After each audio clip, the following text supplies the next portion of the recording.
Naku, tong date na 'to talaga parang naaalala ko lagi yung ano, kanta ng Aegis, yung "Ibigay mo na."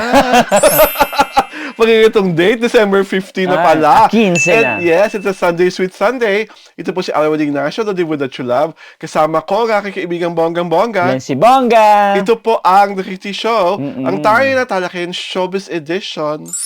Oh, di ba? Ang Mm-mm. saya-saya dahil ang pag-uusapan namin ngayon, ewan ko ba, kinukulit ako ng mga kahel.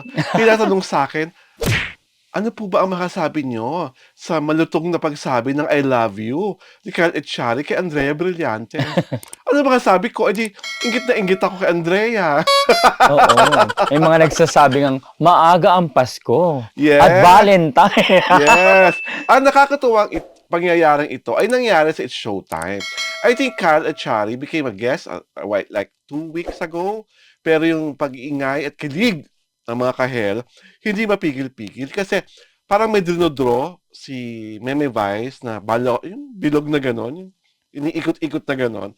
Tapos, Pipili kasi yun ng partner. oo, tapos sinasabi biglang nagsabi si Kyle na, meron nga pala kaming show ni Andrea sa Davao, yung mga taga Davao, ganyan. Tapos sabi niya, ni Meme Vice, batiin mo naman si Andrea. Baka mamaya nanonood sa atin. Tapos, sinabi lang ni Meme, wala na ako ibang sasabihin sa kanya kundi, I love you. Ay! Tapos sinabi ni Meme Vice, si Meme Vice parang nabigla. Sabi niya, I love you talaga? I love you talaga. Tapos nakakatuwa sabi ni Kyle, which talagang tumatak sa akin, of course, she's my BFF. She's my best friend. I say I love you to her every time. Oh, Eh, ganun. I diba? love you every time. Lagi nag-I love you. I love you. Tapos BFF lang. Kaya alam, BFF. Naniniwala ka ba doon, friend? Parang ayaw. Diba? Pag I love you, parang iba na yun eh. Iba yung leveling na yun eh. Tapos, nakakatawa ba doon? Nung araw na yun, nandun si Kimi. Bigla sumegway si Kimi. Na, sinasabi sila naman ni Paolo, may show sa Rojas City. Tapos, ito na, binubuyo-buyo na siya ng mga Oo nga, ng mga co-host. Sabi ni Meme Boys, I love you ka rin. Ito nga, BFF lang, I love you. Tapos sabi ni Kim, manood na lang kayo, di ba? And the breadwinner is, ganyan. Tapos sabi ni Meme Vice, ito, ang saya nito eh. Successful na sa magiging breadwinner. Successful pa ang love life. Literal na nalalaglag ni Meme Vice si Kim. So sa akin, happy lang ako na talagang Kyle and Andrea are in a beautiful friendship. At nakakatuwa dahil kitang-kita naman sa X, lumabas na yung mga moments nila kung sila ay naka-Davao. Kung gaano ka-gentlemanly at kung gaano ka-friendly yung dalawa sa mga fan, lalo na yung mga fan na sumulubong sa kanila sa airport. At lumabas na rin sa X ang mga kanilang sweet moments sa ABS-CBN Christmas Special. Yes, diba?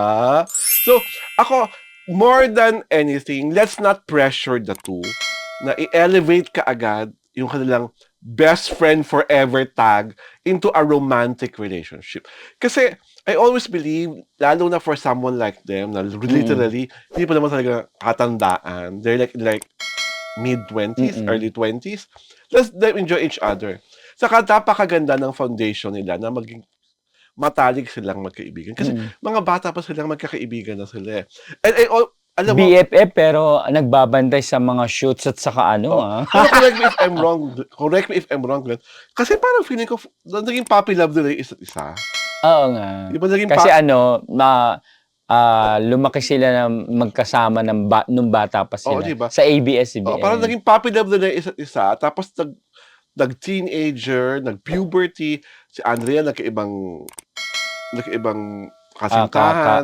Tapos si Kyle pinartner sa iba. Yes. Pero pagkatapos ng mga pangyayaring yun, kahit pa nagka-Richie si Andrea, doon naging magkaibigan sila talaga. Naging magkaibigan sila ulit talaga. Yes. Diba? Kaya nga marami natutuwa dun sa Christmas special dahil syempre hindi sila nagkasama ilang matagal din. Anong mga nangyari doon? Yun nga, yung mga sweetness nila. Syempre may kantahan moments doon. Kaya talagang ang mga kahel ay kitang-kita ang chemistry daw nung dalawa. Oo, Oh, undeniable ang kanilang chemistry. mystery. Oo, very lovely pair. Yun ang kanilang yun ang kanilang description doon sa dalawa na pareho pang naka-green. Yes. Hindi talaga naman, there is something magical and something authentic eh. Pag silang dalawa yung Ay, magkasama, di ba? green and parang pink yata yung suot ni Di ba sa pag magkasama sila, lahat natural, parang hindi yung, alam mo na yung ginagawa ng manufactured na love team. Di ba? Doon ako giliw na giliw kay Kyle Echari at kay Andrea Brillantes pag magkasama sila. Correct. Yung parang walang camera, they just enjoy each other's company. Parang feeling ko nga, pag walang camera, mas grabe yung bardagulan nila eh. Mas grabe yung asaran, mas grabe yung kulitan. Di ba? Kaya lalo kinilig yung mga tao kasi ang playful nila nung Christmas special. Syempre ang daming mga kahel na nasa audience, 'di ba? Kaya talagang super sigawan sila nung alam mo naman si Kyle, may palapit lagi ng mukha. Yes. Ano niya yun, style niya yun, yung pag kumakanta, lagi may palapit ng mukha kay Andrea. Oo. At kunya si Andre Aya. Pero gusto naman. Pero anong ngiti-ngitian lang si Andrea, ganyan, di ba? Yung sweet girl. Oo.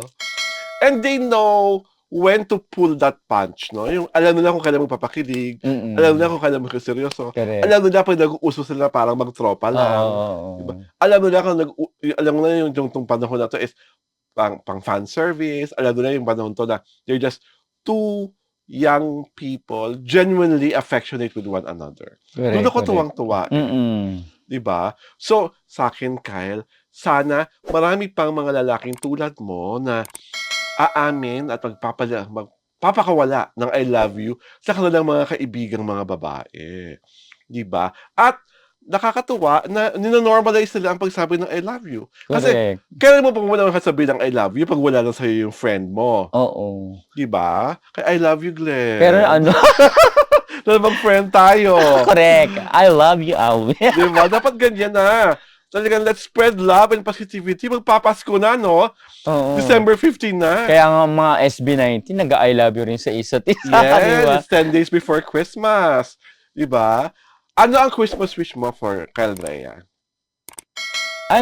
Siyempre, happiness pa rin at kumbaga, sana magka-project sila ang dalawa ulit. Oo. At sana pelikula. Gusto ko, yun nga yung sasabihin ko, sana pelikula. Sa big screen naman. Oo. Kasi napatunayan na naman nila sa TV.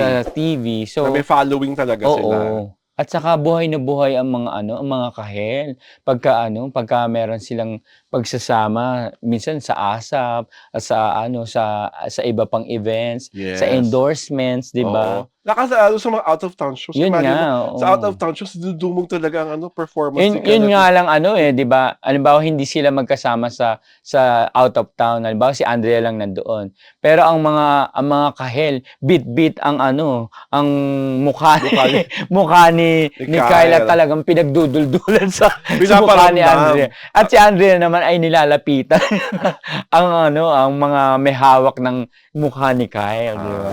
Which is I think a very, very sweet gesture. Diba?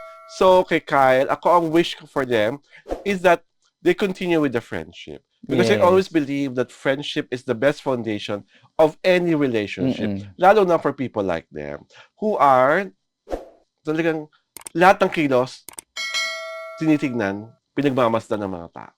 Mag-level up man o hindi yung kanilang friendship. Ang mahalaga ay yung nabuo nilang foundation as friends, di ba? At kung kasi forever yun yung saka friendship. Kahit maging brotherly at sisterly love yan, ang importante, meron silang kakampi. Silang dalawa. Merong forever sa friendship. Yun siyang tunay. Diba? So, we wish you well, Kyle. We wish you Andre. At mga kahel, ha? Correct. Huwag pagsasawaang suportahan ang mga minamahal Tama. natin si Kyle Echari at si Andrea Brillantes. So talagang, they are two of the best and the most talented people this side of Hollywood. Correct. Ito po si Alwin Ignacio, The Diva That You Love. Kasama ko ang aking kaibigang Bonggang-Bongga. Lency Bongga. Ito po ang The Kitty Show, ang tayo na talakayan Showbiz Edition.